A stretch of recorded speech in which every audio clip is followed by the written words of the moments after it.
बेहद समय पहले की बात है।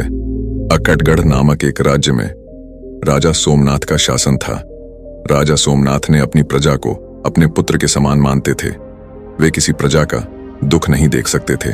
प्रजा उनके इस प्रकार की शासन से बेहद खुश थे और खुश होकर राजा की जय जयकार करते थे। राजा की एक नहीं बल्कि चार चार रानियां थीं।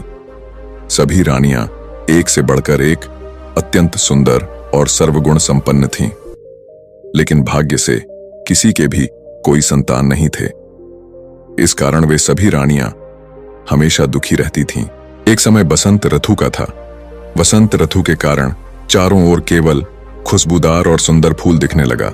कोयल की मधुर गीत और वातावरण बहुत रोमांचक होने लगा। वसंत ऋतु का ऐसा वातावरण के देखकर राजा और रानियां को वन विहार के लिए मन हुआ। इस पर राजा ने वन विहार के सारे बंदोबस्त करके अपनी सभी रानियां के साथ वन विहार के लिए जाने लगे। राजा और रानियां वन के वे सुंदरता और वातावरण को देखकर बेहद प्रसन्न हो गए। ऐसे ही जाते जाते सभी जंगल के दूर तक चले गए। कुछ समय के बाद रानियां को थकावट महसूस हुआ और आसपास की सुंदरता को देखकर उन्होंने राजा को कुछ समय यहां विश्राम करने के लिए कहा। राजा के आदेश से सैनिकों ने तुरंत ही तंबू तान दिए। सभी के लिए विश्राम और खाने की व्यवस्था हुई।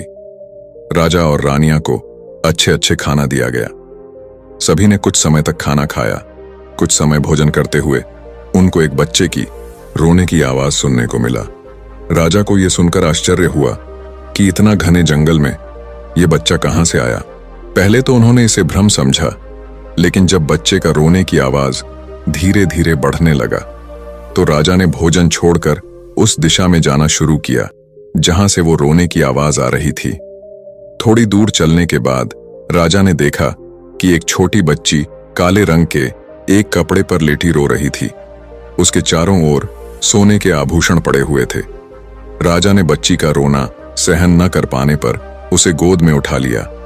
हैरानी की बात है कि बच्ची का रोना तुरंत बंद हो गया। इसके बाद राजा ने उस बच्ची को लेकर रानियों के पास आई। यहां राजा और रानी ने उस बालिका को अपने महल में ले जाने का निश्चय किया। इसके बाद सभी ने यहां से महल की ओर लौटे। महल पहुंचकर राजा ने उस बच्ची के माता पिता को खोजने के लिए चारों ओर सैनिक भेजे। सैनिक सभी दिशाओं में जाकर पूछताछ करने लगे, लेकिन कहीं से भी कुछ पता नहीं चला। सैनिकों निराश होकर यह बात राजा को बताया। अंत में राजा रानियां उस बालिका को अपनी पुत्री के रूप में अपनाने का निश्चय किया। मगर चारों रानियों में से एक रानी को यह बात अच्छी नहीं लगी। उन्होंने इस पर विरोध करना चाहा, लेकिन उनकी बात किसी ने नहीं सुनी। उल्टा सभी ने उनसे दूरियां बना लीं। राजा और रानियां अब उस कन्या का नामकरण संस्कार करने के लिए सजावट की आदेश दिए। आदेश को सुनकर चारों ओर फूलों से सजावट की गई। सबको मिठाइयां के साथ गरीबों और ब्राह्मणों को दान दक्षिणा आदि गई। प्रजा ने राजा और रानियों की जय जयकार की। संध्या का समय में चारों ओर ब्राह्मण मंत्रोच्चार कर रहे थे। बस मुख्य पुरोहित का आना बाकी था, जो उस कन्या का नामकरण करने वाले थे। अचानक से जोरों बारिश और बिजली कड़कने लगी। चारों ओर अंधेरा छा गया। ऐसे समय में राजा को एक दूत ने आकर संदेश दिया कि मुख्य पुरोहित का अचानक निधन हो गया है। मुख्य पुरोहित की इस प्रकार अकाल मृत्यु पर राजा और रानी ने शोक प्रकट किया, लेकिन वे अपनी कन्या के नामकरण के लिए व्यस्त से मुख्य पुरोहित की मृत्यु का कारण जानने में असमर्थ रहे। मुख्य पुरोहित की मृत्यु से उन्होंने और एक विद्वान ब्राह्मण से अपनी कन्या का नामकरण किया। क्योंकि उस समय बाहर अंधेरी रात थी, इसीलिए कन्या का नाम प्रियंवदा रखा गया। इस घटना के बाद राज्य के लोग डरने लगे। उन्होंने आकर राजा से कहा कि नामकरण उत्सव में मुख्य पुरोहित का मृत्यु होना देवताओं के क्रोध का संकेत है। इस पर सभी मंत्रिमंडल ने राजा को सलाह दी कि हमें एक यज्ञ का आयोजन करना होगा। इस पर राजा ने तुरंत ही मान गए, क्योंकि राज नहीं चाहते थे कि राज्य में कुछ अनिष्ट हो। इसी बीच मुख्य पुरोहित का परिवार रोता हुआ अवस्था में राजा के सामने आए। उन्होंने आकर राजा को बताया कि पुरोहित की मृत्यु एक सांप के काटने से हुई है और अब उनका घर बेहद सारे सांपों से भर गया है। रहने या बैठने की जगह तक नहीं है। उसी समय अन्य प्रजा भी सांपों के प्रकोप की शिकायत लेकर राजा के पास पहुंचे। यह सुनकर राजा और सभी पात्र मंत्रियों को बेहद आश्चर्य लगा। राजा ने सोचा कि शायद उन्होंने कोई ऐसा कार्य किया है जिससे भगवान शिव क्रोधित हो गए हैं। उन्होंने अब भगवान शिव का अभिषेक कराने का और अपनी भूल के लिए माफी मांगने का निश्चय किया। अगले ही दिन प्रियंवदा को नापसंद करने वाली रानी ने बिना कुछ कहे महल छोड़कर चली गई। उन्हें बहुत खोजा गया, लेकिन उनका कोई पता नहीं चला। रानी के इस तरह अचानक चले जाने पर राजा और प्रजा सभी हैरान रह गए और सांपों के प्रकोप से छुटकारा पाने के लिए राजा और सभी प्रजा मिलके भगवान शिव का अभिषेक किया, जिसके चलते हुए राज्य पर सांपों का संकट धीरे धीरे करके टल गया। इस बीच बेहद साल बीत गया। अब राजकुमारी प्रियंवदा बड़ी हो गए थे। राजकुमारी रूपवती होने के साथ ही गुणवती भी थे और राजकुमारी सभी के लाडली थे। राजा और रानियां जब उन्हें नहीं देखते तो बेचैन हो जाते थे। जब राजकुमारी का आयु विवाह की योग्य हो गई तो राजा ने राजकुमारी का विवाह के लिए स्वयंवर करने का निश्चय लिया। उन्होंने सभी राज्य में अपनी निमंत्रण पत्र भेजे और अपनी राजकुमारी के स्वयंवर के बारे में बताए। स्वयंवर के लिए राज्य भर में अच्छे से सजावट की। स्वयंवर का भवन को अच्छे खुशबूदार फूलों से भव्य तरीके से सजाया गया। स्वयंवर के दिन था। सुबह सुबह राजकुमारी प्रियंवदा अपनी सखियों के साथ तालाब में स्नान करने गई। सखियों के साथ स्नान के दौरान अचानक यहां एक चमत्कार हुआ। उनके पास एक सांप आया जिसके सिर पर एक चमकती हुई मणि थी। सांप ने आते ही राजकुमारी को डस लिया और राजकुमारी सांप के डसने से बेहोश हो गई। दासियों ने यह देखकर डर के मारे राजा को बुलाया।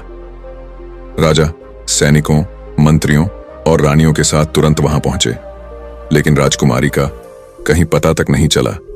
यहां उनके कदमों के निशान तक नहीं मिले। राजा ने घोषणा की कि जो कोई भी राजकुमारी को ढूंढकर लाएगा उससे राजकुमारी का विवाह कर दिया जाएगा। राजकुमारी से विवाह करने के उद्देश्य से कई लोग उसे खोजने गए, लेकिन कोई भी वापस नहीं लौटा। इस तरह 2 सप्ताह बीत गए। स्वयंवर के लिए आए राजा और राजकुमार भी राजकुमारी को खोजने गए, परंतु वे भी वापस नहीं लौटे। यहां चंद्रचूड़ नामक एक राजकुमार स्वयंवर में भाग लेने आया था। वह भी राजकुमारी को खोजने लगा, लेकिन उसमें एक समस्या थी। वह कभी भी राजकुमारी को देखा नहीं था। शिव मंदिर के अंदर एक गुप्त सुरंग दिखी और राजकुमार वहां से आगे बढ़ने लगा। कुछ दूर जाने के बाद उसे एक विशाल महल दिखाई दिया। चारों ओर सिर्फ सांप थे। राजकुमार सभी से छिपते हुए राजमहल में पहुंचा। वहां उसने 2 इच्छाधारी नागिनों को बातें करते हुए सुना। उसने छिपकर उनकी बातें सुना। उनकी बातों को सुनते हुए उसने जान लिया कि राजकुमारी कहां है। नागों से सामना करते हुए वह राजकुमारी के पास पहुंचा। जैसे ही उसने राजकुमारी को देखा, उसकी सुंदरता को देखकर भगवान शिव की बातें भूल गया। वह राजकुमारी के पास गया और सब कुछ बताया। राजकुमारी ने वहां से बाहर जाने का रास्ता जान ली थी और वे दोनों वहां से भाग गए। राज्य में फिर से बाजे बजने लगे। चारों ओर तोरण सज गए। राजा अपनी बेटी के विवाह के लिए खुश हो गए। उन्होंने राजकुमार से अपनी बेटी का विवाह करने का वचन दिया। राजकुमारी के विवाह के लिए राजा सोमनाथ ने राजकुमार के राज्य और पिता के नाम जानने की इच्छा जताई। राजकुमार चंद्रचूड़ ने अपने राज्य का नाम स्वर्णगढ़ और पिता का नाम महापाद बताया। यह सुनकर राजा और रानी चौंक गए। उनके चेहरे पर एक अनजाना डर था। यह देखकर राजकुमार ने इसका कारण पूछा तो राजा सोमनाथ ने कहा, यह खुशी की बात है क्योंकि तुम्हारे पिता मेरे बचपन के दोस्त हैं। कुछ कारणों से हम दोनों अलग हो गए थे, लेकिन आज मैं तुम्हारे साथ अपनी बेटी का विवाह करके फिर से एक हो जाऊंगा। इसके बाद राजा महापाद से मिलने के लिए दूत को भेजा गया। राजकुमारी की विवाह समाचार से राज्यवासियों को खुशी हुई, लेकिन मंत्री खुश नहीं हो पाए। राजा महापाद के नाम को सुनकर राजा क्यों डर रहे थे? राजकुमारी के नामकरण में ऐसा अशुभ क्यों हुआ? क्या इसका कारण जानते थे मंत्री महोदय? आगे जाने से पहले कृपया वीडियो को लाइक, शेयर और चैनल को सब्सक्राइब करें। विवाह का दिन नजदीक आ रहा था। मंत्री राजा के पास गए और उस दिन घटी घटनाओं को याद दिलाया। मुख्य पुरोहित की मृत्यु का कारण जानने के लिए कहा, लेकिन राजा वह बातों को गंभीरता से नहीं ले रहे थे और कुछ महत्व नहीं दिया गया। विवाह का दिन आया। चारों ओर विभिन्न रंगों की रोशनी से भर गया। विवाह चल ही रहा था कि अचानक तूफान आने लगा। मंत्री ने यह देखकर समझ लिया कि कुछ होने वाला है। वह वहां से भागने लगे। धीरे धीरे सभी उस स्थान को छोड़कर चले गए। राजा और रानी भी वहां से जाना चाहते थे। इसी बीच बिजली कड़कने लगी और देखा गया कि राजकुमारी वहां नहीं है। राजा और रानी चिल्लाए। फिर से बेटी की अपहरण देखकर राजा और राजकुमार ने उसे ढूंढने का प्रयास किया, लेकिन आश्चर्य की बात यह हुई कि चारों ओर सांप बाहर आ गए। धीरे धीरे सभी स्थानों पर सिर्फ सांप ही सांप दिखाई देने लगे। वहां से दोनों राजा और राजकुमार भागने में सफल हुए।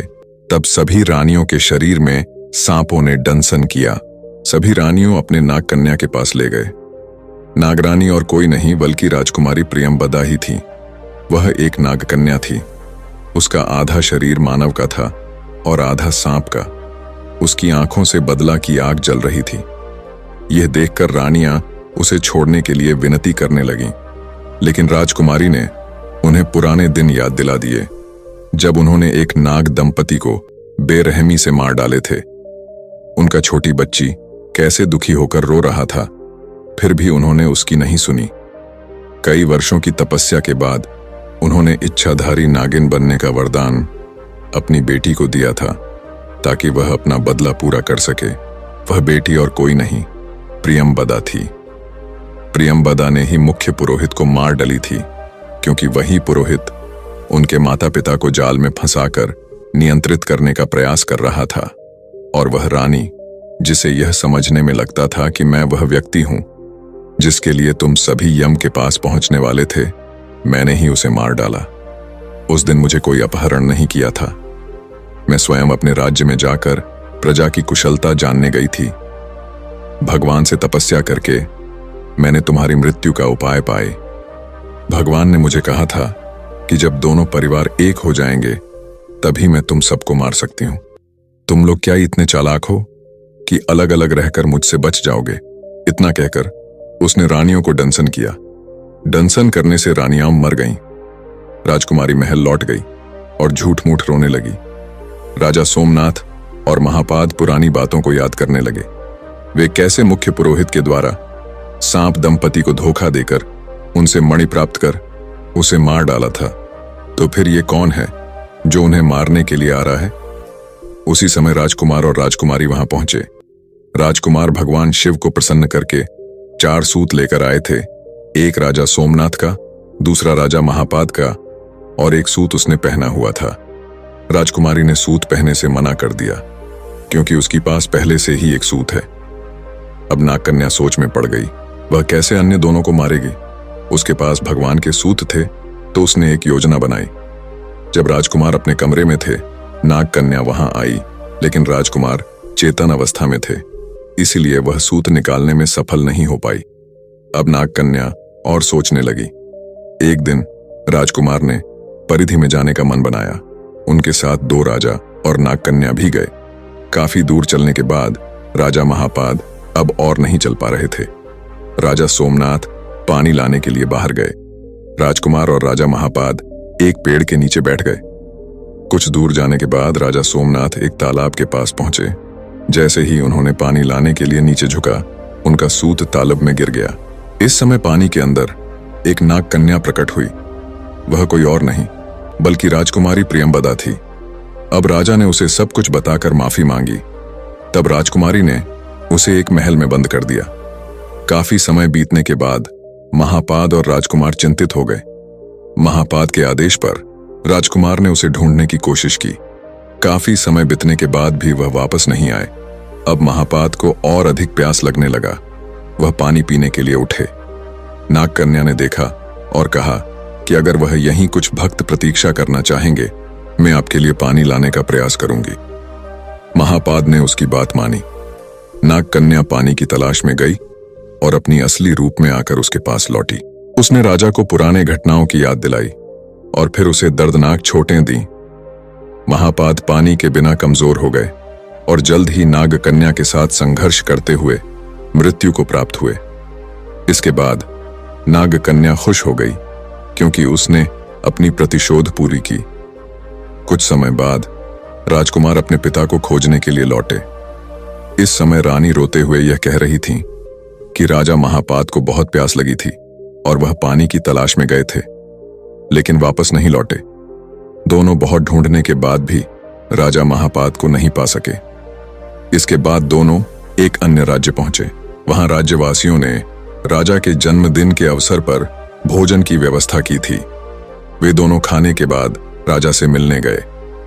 राजकुमार ने देखा कि राजा के चेहरे पर सुख नहीं था। इसके कारण राजकुमार ने उनसे अकेले में मिलने की इच्छा जताई।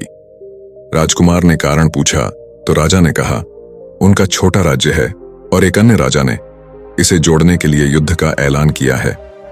राजा ने बताया कि उनके पास इतना सेना नहीं है कि वह उसे बचा सके। राजकुमार ने कहा कि वह पूरी सेना लेकर युद्ध करेंगे। यह सुनकर राजा को विश्वास नहीं हुआ। जब वह राजा ने हमला किया, राजकुमार ने जाकर उसे हराया। यह देख राजा बहुत खुश हुए और उसे महल में रहने की अनुमति दी। राजकुमार और नाग कन्या वहां रहने लगे। नाग कन्या ने राजकुमार को मारने के कई प्रयास किए, जैसे कभी भोजन में जहर देता तो कभी अन्य सांपों को बुलाकर हमला करने के लिए कहना, लेकिन हर बार राजकुमार जीतते रहे।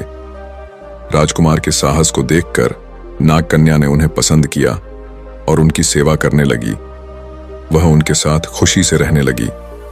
राजा के पास कोई संतान नहीं होने के कारण उन्होंने राजकुमार को अपना पुत्र माना। कुछ दिनों बाद नाग कन्या ने राजकुमार से अपना गुप्त रहस्य बताने का मन बनाया, क्योंकि वह प्रेम में कोई गुप्त नहीं रखना चाहती थी। एक दिन जब राजकुमार किसी काम से दूर गांव गए थे, नाग कन्या ने खुद को सजाए और सुंदर आभूषण पहनने के बाद उसकी प्रतीक्षा की। जब राजकुमार नहीं आए तो महल में चिंता फैल गई। कई दिन बीत गए, फिर भी राजकुमार का कोई समाचार नहीं मिला। नाग कन्या परेशान हो गई और राजा से अनुमति लेकर राजकुमार को ढूंढने निकली। बहुत समय बाद वह एक विचित्र महल पहुंची, जहां केवल बत्तखें और पेड़ों के घर थे। वह चुपके से उस महल में प्रवेश कर गई। वहां पहुंचकर उसने कुछ लोग देखे और वे उसे पहचान कर खुश हो गए। नाग कन्या ने राजकुमार से मिलकर खुशी से उसे गले लगा लिया। उन्हें कोलाग्रत करने के लिए, पांव पकड़ने के लिए जाने के समय उनके शरीर के अग्रभाग में चोट लगी और वह पूरी तरह से घायल हो गई। वह पूरी स्थिति को समझने से पहले बार बार चोट खा रहे थे। उनकी बहुमूल्य मणि चोरी हो गई थी। उनके पति ने ही उन्हें धोखा देकर मारा था। उनके पास से सब कुछ ले लिया गया और सभी लोग वहां से चले गए। वहीं पर सिर्फ नाग कन्या ही पड़ी थी, जिसका स्वयं का पति ने ही उसे मार डाला था। राजकुमारी के मन में बहुत से सवाल थे। उसने सोचा, क्यों उनके पति ने उन्हें क्यों मारा? क्या उसकी पति को नागकन्या के बारे में पता था? नागकन्या को अपने लोगों ने क्यों धोखा दिए? अब वह क्या करेगी? अगर आप इस कहानी का अगला भाग देखना चाहते हैं तो नीचे कमेंट करें। ऐसे नए नए स्टोरी सुनने के लिए हमारे चैनल को सब्सक्राइब करें। अगर आपको वीडियो अच्छा लगे तो लाइक करें और शेयर करें। हम फिर एक नई कहानी के साथ जल्द वापस मिलेंगे। जय सीताराम।